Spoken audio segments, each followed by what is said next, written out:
Like, popular movies make X amount of dollars, and art films make no money. You need these crappy Transformers movies to pay for all your art films. When you get rid of that, the money doesn't go to the art films. The people stay home and they watch something else, or they watch TV. And that's what movies have always struggled with. Every time that people lose interest, they go start watching TV, and that's why it became widescreen, and that's why they added more sex and all this other stuff to it to get movie people to come in. Then they had the blockbusters. They're like, oh, this is a built-in audience. They're coming in, this and the other. Every time the blockbusters fail, we always think it's going to go to the small film, and it doesn't.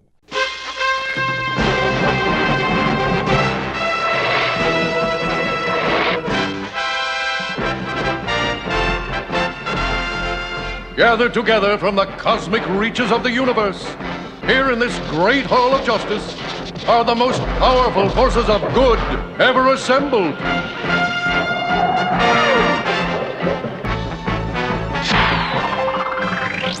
Dedicated to truth, justice, and peace for all mankind.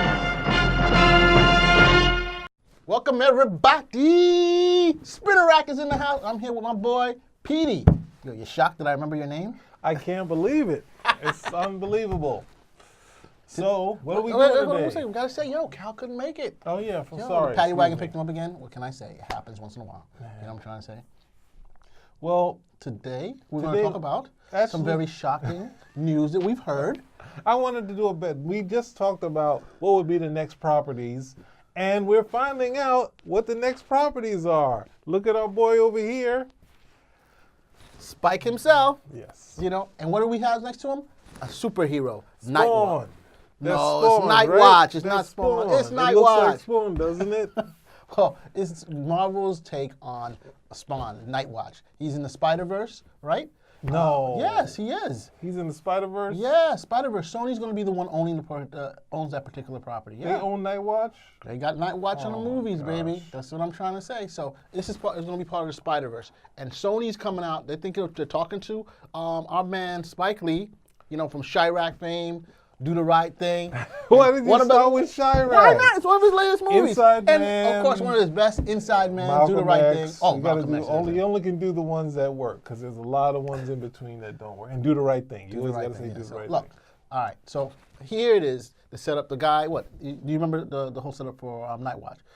I want to tell you the setup of Nightwatch. Okay, go for it, bro. Okay, so at some point in 1991, Marvel artists left to make Image Comics, one of them being Todd McFarlane. He created a character named Spawn that looks similar and has some of the same poses as Nightwatch. So then there was this big fight between Marvel and Image, where Image started stealing guys from Marvel, and then Marvel started stealing them back.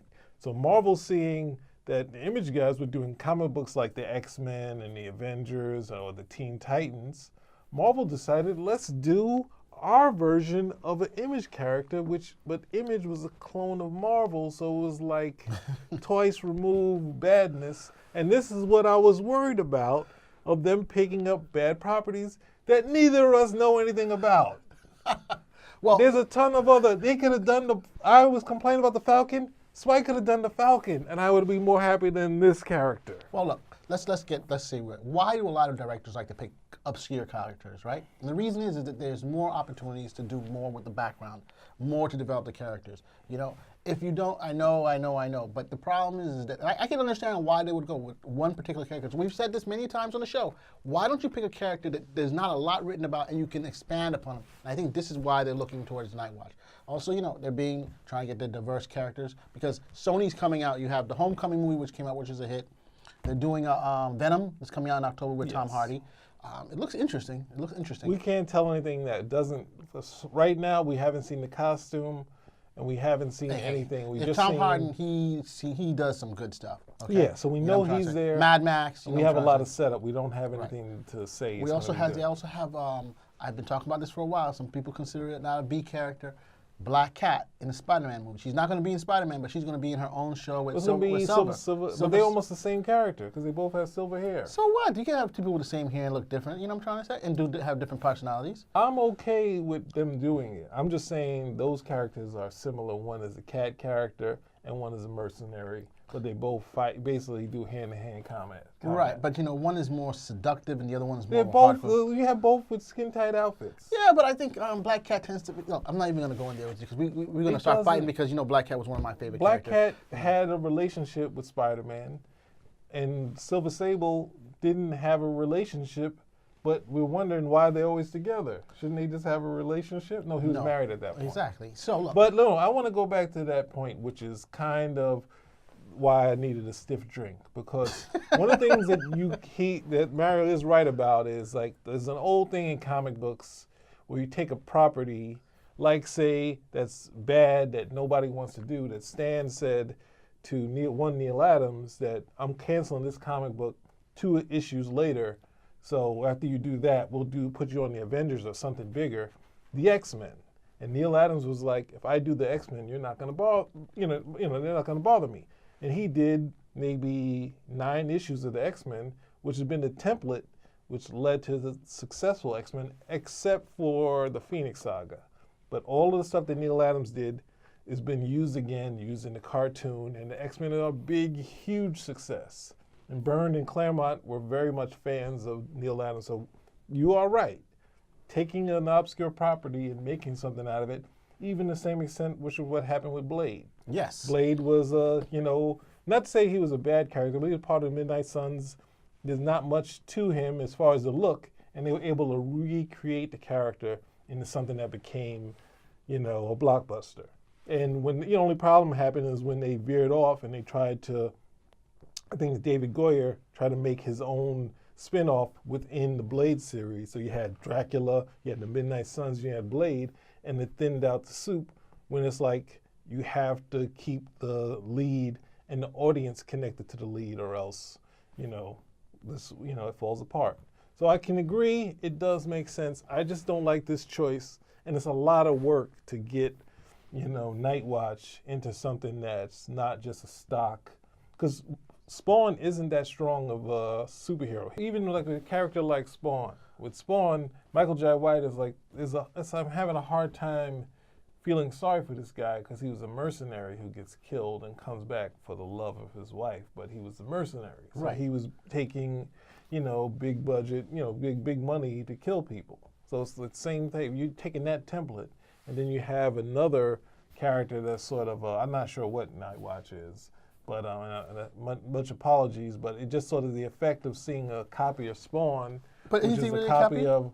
Look at the character. The look of the character is a copy. I'm not going to disagree with you. It's like a year after Spawn. But I'm not disagreeing with you. And Spawn is a. But he's a doctor in the comic books. His powers, he gets to see. He gets his powers from seeing a future version of himself, and takes those. I think it's like an invisibility cape or whatever, and takes that there. Spawn, we're talking about basically devil dude. You know what I'm trying to say? He would definitely fall into the Midnight Suns easily if he was part of the whole Marvel thing. But this guy is supposed to be a little bit different. And yeah, unfortunately, the look is the same. They definitely stole that off of. That's my main I'm not issue. disagreeing. But the potential, probably they'll rejig the look. You know what I'm trying to say? But like the Wizard they did in Jessica Jones. There's a character who was in Marvel Comics. His name was Wizard, and they totally changed him. But the color and basics and stuff was still there. I'm just saying, there's a possibility. In my opinion. And that's why there was many characters, I think, and there's a poster that Frank Miller did of all these different universes, basically of nobodies. And that's the problem I have with this sort of character because, there might be some sort of merit, but the creation from the beginning, if you look at, like, say, the Fantastic Four, right? Yeah. The Fantastic Four is basically Stan Lee being told to do something like the Justice League. So if you look at the two Fantastic Four cover, Fantastic Four to the Justice League cover, the layout is pretty much the same. They're fighting Starro in the Justice League. The FF is fighting the Mole Man monster, and it's like one is held and that sort of thing. So it's pretty much copying them, and Jack Kirby using the same template for the Fantastic Four, where they have similar outfits, but they're not really costumes. But in the creation, the difference between the Challengers and the Justice League is that they created personalities that you could fall back on, you can get a ton of story out of. So you're like, wow, they're drawing from this other stuff, but this kind of beats the pants off of the Challengers And the Justice League didn't really have personality. So yes, they're more flashier than the Fantastic Four, but the interpersonal dynamic is a lot better. And then the Fantastic Four became the #1 book a little while, maybe like 5 years after that. So that's what we're dealing with. We're looking at this character, and they got him in Todd McFarlane poses. So it's like, and we're not disagreeing with that, but you know what? We can't tell. We just had a show where we told people, pick a character. A good character. No, but that's what I was the the point I'm point trying I to was make. Whether it's a good character or a minor character. I agree Blade, with your point. like you just said before, Blade, no one expected Blade to be as big as it turned out to be. You pick a character that was pretty generally obscure to the general public and made it into a movie. They revamped some of the stuff, and it was a hit. You know what I'm trying to say? I liked the Blade anime version. People didn't like it, but I liked it. You know what I'm trying to say? That shows you how much a character that you didn't even expect, you liked him in the movies, you liked him in the TV show, you liked him in the, it worked pretty well. All I'm just saying is that we can't condemn them for doing what we're trying to say, what we told them to do. If they do like what you say, like making it 180 degrees different from Spawn, and to strip it bare, lose the costume, and do whatever you can to make it different, then I can accept it. And I understand, yeah, taking an unknown property, and it's like Obscure, not unknown, obscure. no, it's unknown. Nobody knows. Well, this then if character. it's like that, then they can do whatever the hell they want. Yeah, you have to strip it so bare and find out what's left. But every time I say Nightwatch, I want to say Nightman. Remember Nightman that was on Channel 9? No. He was a Malibu character. See? Oh, Malibu. More unknown characters. Malibu. Who read Malibu comics? For the love Malibu of God. comics had the writers, so the writers went and made their own universe. Yeah, I didn't watch And it. and Marvel has those characters. Only problem, let's see. No, I mean they had some okay characters in there, so No, look. better than Nightwatch. Look, what do you buy a comic for? The image or the story? The first thing that gets you in is the image. If the Oh, I image can doesn't- go if buy the- an Image comic with Spawn. Why would I go get, half a Spawn? Because they're not coming out with Spawn movies. Probably Yes, that's there it. is. He talks about it. When? He's on Facebook. Todd McFarlane is on Facebook every day, drawing and talking about script and this, that, and the other. When He has Todd a McFarlane cartoon. finishes, I love to see it.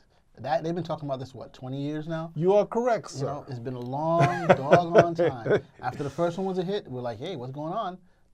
1, 2, 3, 5, 10. Come Well, on. It's not happening let's- anytime soon. Let's move over to what we argued about before, which was Spike Lee. We argued about him getting your property, and now he's in talk, and it's like, I thought he had some sort of idea about comics, because he did do some books for Dark Horse. Yeah, years ago, right. Yeah, but at the same time, it's like he just grabbed the bottom of the barrel. He did everything that I didn't want him to do. Everything I said in the other episode, in the next superhero, he did exactly what I said. And I think he did the right thing. Grab a character that no one can place or can lock you in a box. The problem we have with directors, and let's get it down. They're constantly complaining about they're in a box. And I'll tell you the greatest example of this, and you may hate me, I may get hate mail or whatever. We hate you. Okay?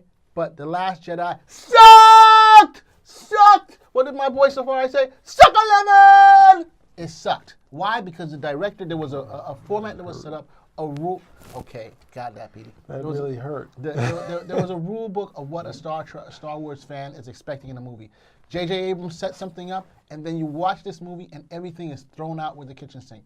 Everything. So when you have someone does do something like, because the director wants to have the freedom to do what they want to do, sure, but use an obscure property. And this Spike Lee may want the freedom to do what he wants to do. Who knows? Maybe he wants a guy to go down to Rio. Probably wants a guy to wear pink boas. Who knows? I'm just saying you have now the freedom to do it because how many issues of this was ever made? What, less than 12? I don't think a whole year. Yeah. Well, I'm saying there's the characters like Darkhawk, who's made a little while after that, and that seems like there was a little more thought brought into doing it. He was a character in armor, and I mean people like these characters in armor. Like I think that would be a better sort of character, being sort of a street guy who's in this armor. But what did we say in the story? We said specifically, you know what? Go get the ones that you want. This way you can develop your own. This is what we said in the last show. I was watching it again. But that's what I I meant when you going and saying you want to create your characters from whole cloth. If you want to go and get an African character and say you can go to this mythology And you can even like the fact that we have a what's the thing, The Walking Dead, and no one will connect to do any sort of Haitian sort of voodoo stuff because I think I'm gonna reference John Byrne. It's like the aspect of they have The Walking Dead, but there's no sort of person controlling these zombies, and that's specifically George A. Romero sort of shtick of zombies that just walk the earth. But most of the time we found zombies from like voodoo priests and that sort of thing. And no one said, if the zombies are so big, why can't we, I think, Mike Mignola, he did a zombie story before this, but he had someone basically have zombies, but then basically all the world gets run over and it's just walking. But he has a starting point with the person who creates the whole drama of them coming out and them just walking the earth after that. That's a very interesting point. I mean, that would be great in Walking Dead if you came across someone who actually controls zombies as part of the storyline and how they get rid of the dude or whatever. Or even the Haitian Revolution. But didn't he say, but then correct me and say, the difference is that the reason the zombies are just mindless, they're force of nature. It's a force of nature that actually is occurring. The story is really between the human beings and what they do to one another as time goes on. And so yes, I understand so that's I think the thing. But I think that I'm saying that you don't want to do what he did. He did that. Right. So I'm saying not to be like I'm gonna have like Spike Lee do a Walking Dead. I'm saying here's another angle that's 180 from that. It's zombies, and then you give someone a story that we haven't seen yet because you have Z Nations that's out there.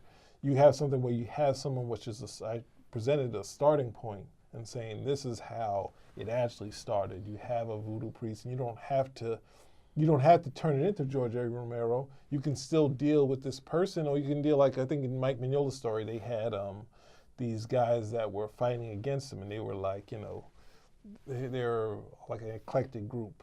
There was a black dude who was had an ectoplasmic form was his sister, which was a black woman.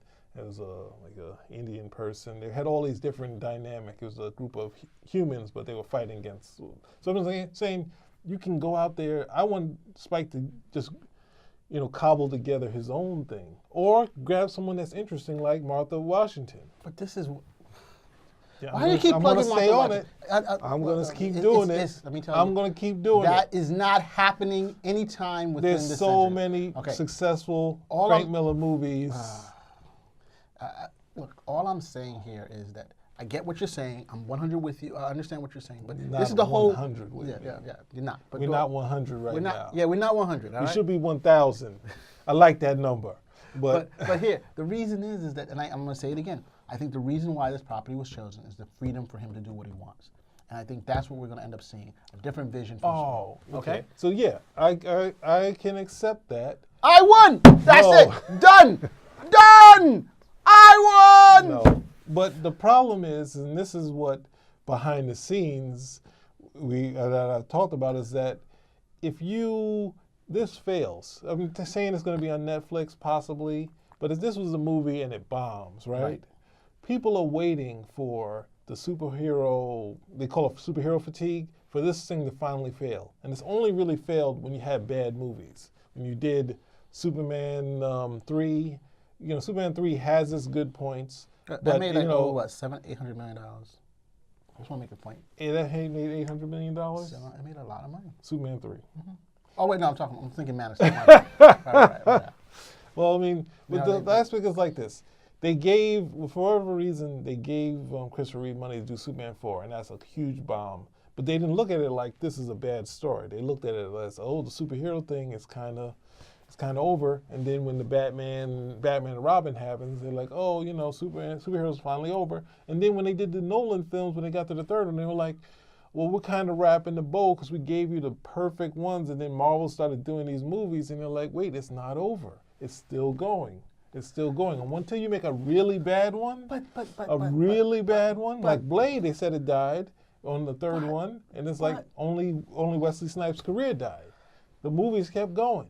So I say, if you get a real bomb, like there's no redeeming qualities, because you can have buyer's remorse for Thor or Iron Man 2 or Iron Man 3. When you're in there at that point, you're like, okay, this is a decent, okay movie. It's not great. but it has some elements. The acting is good. Most of the time, the acting carried. That was the hook of the Marvel things. It's like, we're going to have graphics, but there's the interpersonal thing that we're going to play up. And we're going to give them the superhero thing, but we're going to give you this dynamic of their relationships that's going to carry us through when you're not seeing graphics and fights. You're grinding me down, bro. That's all I I had say. to, You're because you grinding me down. can't. You're If grinding we me have, down, man. if you add more bombs to it and more bad properties, all it does is Hollywood says, "Oh, they're finished." When you have Martha Washington, and you could do, and it'll be solid. You have a good story, and be like, "Oh, even if it fails, you're like, oh, you know what? This Martha Washington thing isn't that bad."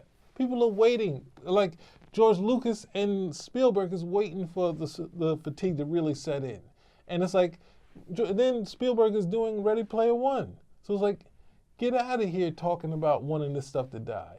Like, popular movies make X amount of dollars, and art films make no money. You need these crappy Transformers movies to pay for all your art films. When you get rid of that, the money doesn't go to the art films. The people stay home and they watch something else, or they watch TV. And that's what movies have always struggled with. Every time that people lose interest, they go start watching TV, and that's why it became widescreen, and that's why they added more sex and all this other stuff to it to get movie people to come in. Then they had the blockbusters. They're like, oh, this is a built-in audience. They're coming in. This and the other. Every time the blockbusters fail, we always think it's going to go to the small film, and it doesn't. You can't expect every, like Dunkirk, to keep making money like that, because it's not a money maker. It's a art film. It's $100 million, making movie. But this one, it made a lot. But you can't bank on it. You cannot. Shockingly. As a kid, that's the thing. You have the X-Men, which was the #1 book, and you have all these art books that do, not art books, but the critically acclaimed books that don't do as well. The industry survives on the kids buying X-Men back in the day that sold X amount of dollars, and and people trashed it in the critics. The critics trashed it over and over again. And people will give excuse, oh, they just like to burn stuff and this, that, and the other. It's like, no, the X-Men were far past its prime, but it was exciting, and people liked reading it, and casual reader liked to read it, or the collector bought 3 and put it inside in case it makes money. That's what it is. So, but you do this, I'm going to stick to it. If you don't develop it, you don't strip it of all its spawn and scrape off all that spawn stuff and the stuff you talked about, of the background, the doctor, and all this other stuff, and find the character that's there, then you might have something. But if you just do Spawn, and like Todd McFarlane gets the Spawn off the ground because they're in talks, Spawn, what's the name, has the script semi-done, they can say, let's greenlight this. We want this out before this character, or we want it simultaneously. And they'll know we did the real one, and they're doing whatever this is. But no one's familiar with that character, and it'll be a different character. Listen, so look, we're gonna have to agree, as usual, to disagree. He's wrong, but what can I do? You know what I'm trying to say? Oh, God.